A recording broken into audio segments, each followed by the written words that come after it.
नमस्कार, मैं आरबी सिंह यादव और आप देख रहे हैं मेरा YouTube channel RB Singh Yadav editor. एक बड़ी खबर, उत्तर प्रदेश के मुख्यमंत्री कंगना रनावत का जो बयान उन्होंने देश के जाने माने एक अखबार भास्कर को दिया था, इंटरव्यू दिया था, उसकी जो विरोध की गूंज थी वो अभी शांत भी नहीं हो पाई थी कि आज योगी आदित्यनाथ ने एक ऐसा बयान दे दिया है जिसकी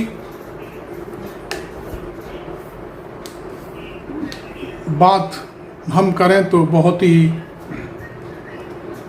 अजीब सी लगती है कि एक संवैधानिक पद पर बैठा हुआ व्यक्ति इस तरह की लैंग्वेज या भाषा का इस्तेमाल कर सकता है। हालांकि हमें उनके बारे में ज़्यादा सोचना भी नहीं चाहिए क्योंकि उनकी भाषा हमेशा से इसी टाइप की होती है। पिछले कई मरतबा इस तरह की जो बयान है उनके पब्लिक डोमेन में है और वो सिर्फ और सिर्फ खुद को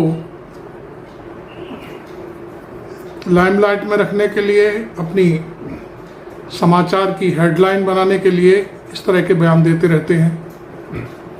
लेकिन सोशल मीडिया ने उनको इतना ट्रोल किया है, उनके बयान को इतना गंभीरता से लिया है कि पूरे पर खच्चे उड़ा के रख दिए हैं।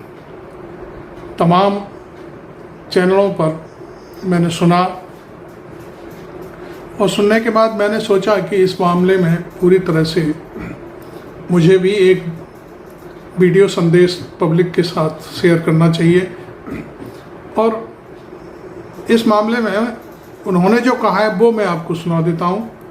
उनका कहना है कि समझ जाओ बांग्लादेश में क्या हो रहा है, यदि बांग्लादेश की तर्ज पर रहे तो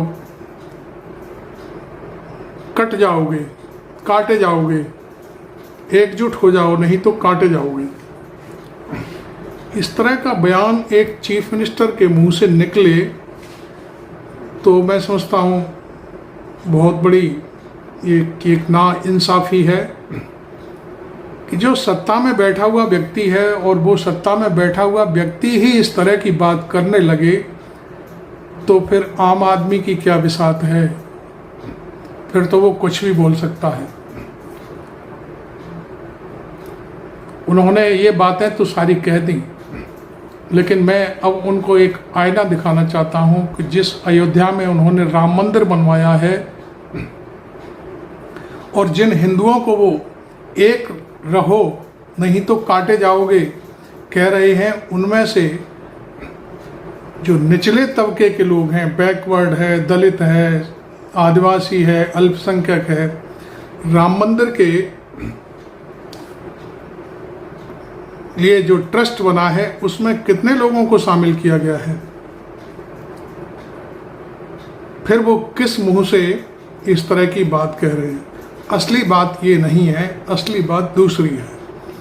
असली बात दूसरी ये है कि राहुल गांधी और अखिलेश यादव का जो मिलन है और उनकी जो एक लय में जो बात निकल रही है, कास्ट सेंसस, जातीय जनगणना, इसको लेकर के वो बहुत परेशान हैं। नरेंद्र मोदी भी कभी कभी इस पर बोल देते हैं तो आज उन्होंने भी यही बात कह दी।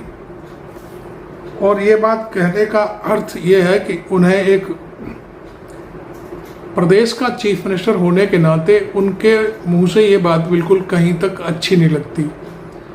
बांग्लादेश के साथ क्या संबंध रखने हैं, उनके बारे में कैसे बोलना है, ये काम प्रधानमंत्री का है और विदेश नीति का है। इस पर एक चीफ मिनिस्टर को बोलने का कोई हक नहीं है। अब सवाल उठता है कि आप चीफ मिनिस्टर हैं, ठाकुर समुदाय से हैं, लेकिन आप ही के इलाकों में लोग दलित समुदाय के लोगों को खाट पे नहीं बैठने देते, राम राम नहीं कहने देते, जोहार करते हैं आज भी बहुत सारे लोग। आप शायद आपको मालूम नहीं होगा गोरखपुर के मठ में कितने दलित समुदाय के लोग हैं, किस किस को पूजा करने का अधिकार है। ये सारी चीज़ें, आप जाति पर तो राजनीति कर रहे हैं लेकिन धर्म पर राजनीति करना बिल्कुल छोड़ देते हैं। जाति की राजनीति पर आपके गोदी चैनल आपको इस जो आपने बयान दिया है इसको वाह वाह कर रहे हैं। अब मैं आपको बता देता हूं कि अखिलेश यादव ने इस पर एक तंज कसा है। उस तंज को मैं आपको यहीं सुनवा देता हूं। आपने मेरा चैनल अभी तक सब्सक्राइब नहीं किया तो ज़रूर कर लें, और उसके बाद अखिलेश यादव जी का बयान, और फिर मैं आपसे फिर बात करूंगा। देखिए, वो प्रधानमंत्री बनना चाहते हैं, कम से कम प्रधानमंत्री का रोल उन्हें नहीं प्ले करना चाहिए। ये काम प्रधानमंत्री जी का है, भारत सरकार का है कि दुनिया में किस देश के साथ कैसे संबंध रखना है। ये पहली बार नहीं मुख्यमंत्री जी कर रहे हैं, मुख्यमंत्री जी पहले भी कह चुके हैं। मुझे उम्मीद है कि दिल्ली वाले इन्हें समझाएंगे कि दिल्ली वाले फैसलों पर वो हस्तक्षेप न करें। सर, बाई इलेक्शन को लेकर काफी सवाल है। कल भी बड़ी बैठक हुई मिल्कीपुर और बाई इलेक्शन में जनता समाजवादियों के संग है। जनता संघ है तो क्या करेगा वो संघ जो रणनीति बना रहा है चुपके चुपके छिप करके।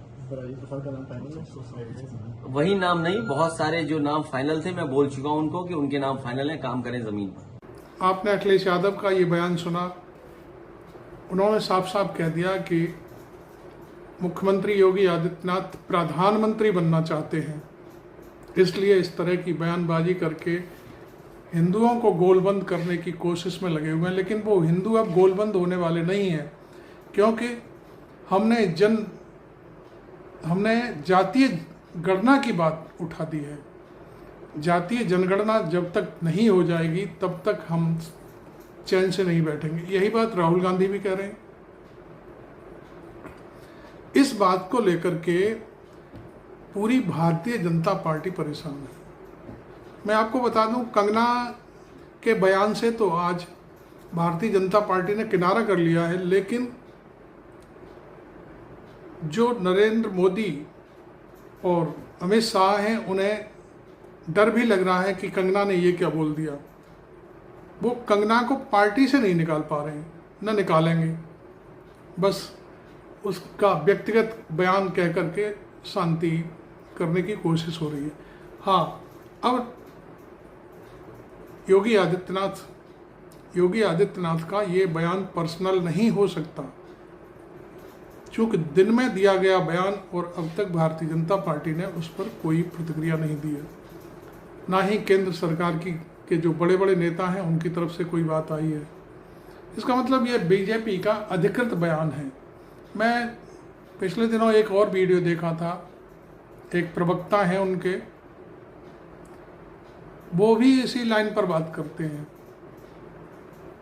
बंगाल में कितने घट गए, बांग्लादेश में कितने बढ़ गए, बांग्लादेश में कितने घट गए, बंगाल में कितने बढ़ गए, इस तरह की बातें वो अपने वीडियो में कर रहे थे। हेमंत बिस्वा शर्मा जो असम के चीफ मिनिस्टर हैं वो भी इसी तरह की बातें करते हैं। तो इन लोगों ने अब ये तय कर लिया है कि सबसे ज़्यादा बढ़ कर के हिंदू मुस्लिम पर कौन बोल सकता है। अब आपको मैं बता दूं कि अब मैं उनके प्रदेश की ही बात करता हूं, उत्तर प्रदेश की। उत्तर प्रदेश में ठाकुर समुदाय और ब्राह्मण समुदाय और वैश्य, उसमें आप थोड़े बहुत कास्ट भी मिला लें तो कुल मिलाकर के 18% की जनसंख्या है। 18% की जनसंख्या जो बीजेपी का कोर वोट है। बीजेपी कोर वोट 18% लेकर के अपना चीफ मिनिस्टर बनाए बैठी है। 2 बार बना लिया उसने। पहले कल्याण सिंह भी रहे, इसी आधार पर, धर्म के आधार पर जीत करके आ गए। उन्होंने मस्जिद तुड़वा दी बाद में। खैर, वो अब पुरानी बातें हो गई। गढ़े मुर्दे उखाड़ना भी ठीक नहीं है। जिसने जैसा किया उसके साथ ऊपर वाले ने वैसा ही किया है। खैर, अब मैं आपको बताता हूँ आगे कि बैकवर्ड जो समुदाय है वो लगभग 24% है, जिसमें 11-12% यादव है और बाकी मौर्य, सैनी, कछवाहा इस टाइप के, तो बैकवर्ड ही हो गया। और 17-18% दलित समुदाय है, जिसमें जाटव समुदाय और बाकी वाल्मीकि वगैरह वगैरह, और 18% के आसपास मुस्लिम समुदाय है। मुलायम सिंह की राजनीति 24% प्लस 18% पर ही आधारित थी, और वो काशीराम के साथ मिलकर के उन्होंने 93 में सरकार बनाई। वो खैर विषम परिस्थितियों में आने के बाद सरकार गिर गई। खैर अभी जो बातें हैं उससे ये लगता है कि धर्म की राजनीति को एक बार फिर आगे करके मोदी और योगी प्रदेश की जो 80 सीटें हैं उनमें से सारी सीटें जीतने के मूड में हैं। हालांकि आज उनकी स्थिति बहुत खराब है, 33 सीटें रह गई हैं और 43 सीटें कांग्रेस और समाजवादी पार्टी के पास हैं, 1-2 निर्दलीय भी हैं और 2 दूसरी पार्टी के लोग हैं, कुल मिलाकर के जो रालोद है उसके। बसपा 0 पर है। तो अब इनको ये लग रहा है कि ये जो गठबंधन बना है अखिलेश और राहुल गांधी का, इस पर विजय कैसे प्राप्त की जाए। हालांकि जो ये बयान है उससे नरेंद्र मोदी और अमित शाह को कोई लेना देना नहीं है। वो तो चाहते ही नहीं कि वो योगी आगे बढ़ें, लेकिन अखिलेश ने कह दिया कि वो पीएम बनना चाहते हैं तो वो आगे तो बढ़ना ही बढ़ना है। हालांकि ये जो बयानबाजी है ये आरएसएस के इशारे पर की गई है। आरएसएस हमेशा हिंदू मुस्लिम का कार्ड खेल करके आगे बढ़ाने की कोशिश कर रही है भारतीय जनता पार्टी को। योगी पर उनका पूरा फोकस है कि अगला जो हमारा अलंबरदार होगा वो योगी होगा। अब आरएसएस के सिर से नरेंद्र मोदी का, अमित शाह का, जेपी नड्डा का भूत उतर चुका है, क्योंकि वो लोग आरएसएस को हमेशा इग्नोर करते रहे हैं। और वो इग्नोर इतना किया है कि जेपी नड्डा ने तो पिछले लोकसभा चुनाव में साफ कर दिया था कि हमें आरएसएस की ज़रूरत नहीं। और तमाम और भी चीज़ें हैं जो अंदर खाने नरेंद्र मोदी भी आरएसएस को इग्नोर करते हैं। और वो यहाँ तक है कि जो इनके जो संस्थापक हेडगेवार थे उनकी जयंती पर तक नहीं गए मोदी नागपुर में। तो खैर अब बात आती है कि वही हम तुम एक हो जाओ नहीं तो काटे जाएंगे, ये वाली जो एक सेंटेंस है ये एक वर्गलाने के अलावा और कुछ नहीं है। इस मामले में कांग्रेस पार्टी ने के प्रवक्ता ने भी साफ कर दिया है कि नरेंद्र मोदी बताएं कि ये बयान उनकी सहमति पर दिया गया है या योगी का पर्सनल विचार है। योगी पर प्रदेश की राजनीति तो संभल नहीं रही है, वो बांग्लादेश तक की बात कर रहे हैं और बांग्लादेश के मामले में उनको कोई बोलने का हक नहीं है, क्योंकि वो प्रदेश के एक लीडर हैं। बांग्लादेश पर बोलने का हक सिर्फ और सिर्फ विदेश मंत्री को और प्रधानमंत्री नरेंद्र मोदी को है। ये बयान उनका आया है कांग्रेस पार्टी का। तो अब आपको ये मालूम है कि ये हताशा भरा बयान योगी ने क्यों दिया है, किस कारण दिया है, ये शायद भारतीय जनता पार्टी के जो शीर्ष नेतृत्व है उसके कोप भाजन से बचने के लिए दिया गया है। पहले भी आपने देखा होगा कांवड़ वाले मामले पर, जो कांवड़ देहरादून से ऋषिकेश से चलती हैं, उस मार्ग पर योगी ने बहुत कोशिश की कि मुसलमान हिंदू सब अपनी दुकानों पर अपनी नाम पट्टिका लगाएं कि वो किस की दुकान है, किसका खोमचा है, किसका होटल है। तो इस तरह की जो बातें थी उसमें खूब हाईलाइट होने की कोशिश की, लेकिन वो पूरा शगुफा टाइम फिश हो गया, उसमें लोगों को पता चल गया। और फिर दूसरा सुप्रीम कोर्ट बीच में आ गया। सुप्रीम कोर्ट ने इस तरह की जो कार्रवाइयाँ थी उन पर स्टे लगा दिया। अब सवाल उठता है कि आखिरकार ये सब चीज़ें चल क्यों रही हैं। चल इसलिए रही हैं कि जो जातीय जनगणना है उस पर कोई सवाल ना करे, क्योंकि भारतीय जनता पार्टी जाति पर राजनीति नहीं करना चाहती, वो सिर्फ और सिर्फ धर्म पर राजनीति करना चाहती है। तो ये उनका एक धार्मिक एंगल का बयान है कि हम सब एक हो जाओ, नहीं तो 80-20 का जो चक्कर है वो आपको ख़त्म कर देगा। अरे भाई, आप 80% हैं, मुसलमान 20% हैं, फिर आपको क्यों डर लगता है? ये कहने की ज़रूरत क्या है? इस तरह की कहानी आप पैदा क्यों करते हो जिससे आपको ये डर लग रहा है कि हम काटे जाएंगे? तो कुल मिलाकर के ये गोलबंदी करने की साजिश है,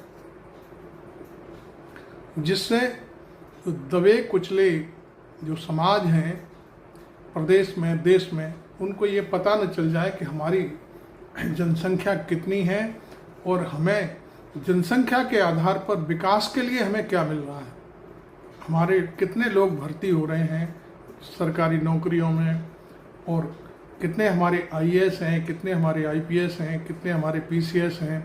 तो ये सारी चीज़ें जब जनगणना हो जाएगी तो सारी चीज़ें खुल कर के सामने आ जाएंगी। राहुल गांधी ने तो अभी 2 दिन पहले ही कह दिया कि प्रधानमंत्री अध्यादेश लाइए, इसके लिए जातीय जनगणना शुरू कराइए, और आप नहीं करते हैं तो आप हटिए, दूसरा प्रधानमंत्री इस चीज़ को ला करके रखेगा। संसद में भी उन्होंने कह दिया कि इसी संसद में बिल पास होगा। अखिलेश ने भी कह दिया कि इसी संसद में हम जातीय जनगणना कराने के लिए बिल लाएंगे।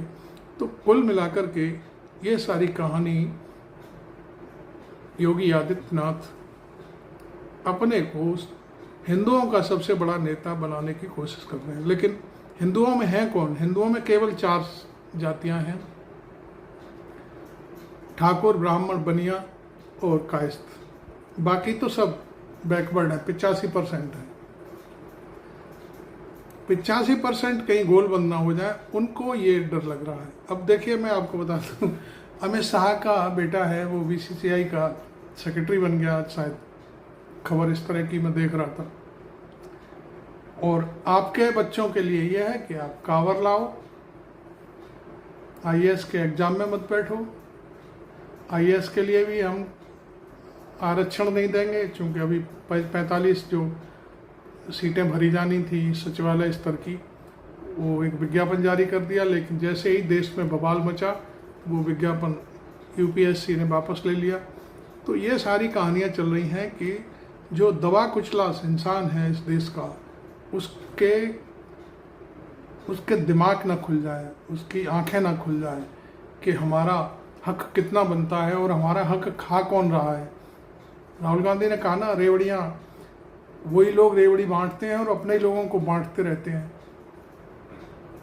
उनका कई बार एक बयान आया है कि 99 IAS अफसर हैं PMO में, वहाँ पे केवल 2, एक शायद आदिवासी है, एक दलित है। तो 97 लोग हैं, वो आपस में ही रेवड़ी बांटते रहते हैं कि तुम ले लो, वो कहता है तुम ले लो। ये सारी चीज़ें चल रही हैं। ये चीज़ खुल कर के कहीं जनता के सामने ना आ जाए, इसलिए इस तरह के सिगुफे की राजनीति भारतीय जनता पार्टी और उनके जो नेता हैं छेड़ रहे हैं। कंगना का बयान तो टाँटा फिस हो गया, लेकिन फिर भी मैं आपको बता दूं कि हरियाणा में भारतीय जनता पार्टी भारी नुकसान की तरफ जा रही है। उसे कोई सीट मिल जाए तो बहुत बड़ी बात है। एक चीज़ और मैं आपको बता दूं, यदि जातीय जनगणना होती है और उस आधार पर विकास की मांग होती है, फंड की मांग होती है, तो अगले लोकसभा चुनाव में पूरी BJP को उत्तर प्रदेश में 1-2 सीट मिल जाए तो बहुत बड़ी बात है। आपको ये वीडियो कैसा लगा ज़रूर बताएं, लिखें, कमेंट करें और मेरे चैनल को सब्सक्राइब करें। Thank you very much. मैं RV सिंह यादव।